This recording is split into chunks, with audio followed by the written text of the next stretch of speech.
So this is a video about the Cheesecake Factory, and after going through the interview process, getting a schedule, why I didn't show up and why I refused to work for the company and backed out of the position altogether. That was for the hour of paperwork that I did, and then showing up for just a little bit of dialogue from the management team. For you guys who are already there, I started at 19 an hour. So if you're not at least making that much, you better holler at your management. I have 10 years of cooking experience beneath my belt. I have 4 years of management underneath my belt. I was looking just for a part-time job, something to supplement my already full-time.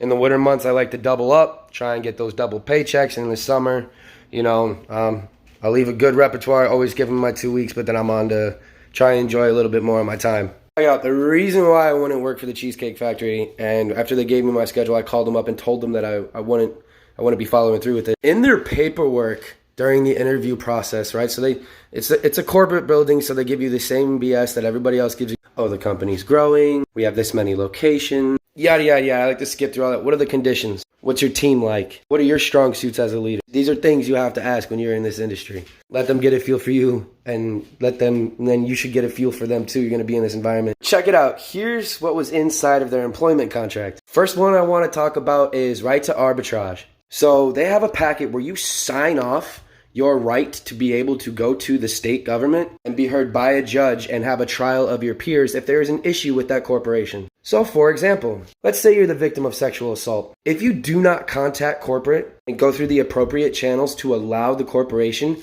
to compensate you for that, or there'd be some disciplinary action, and you go straight to the police, you are up for termination. And if you go to the police and attempt to lawyer up and sue them on the behalf of the actions of their staff, when they go to court, they have a signed copy that says you do not have a right to arbitrage. You do not have a right to be here in front of a judge. You do not have a right to take this company this far. Also, they have a social media clause. This one was interesting. You have to read the fine lines.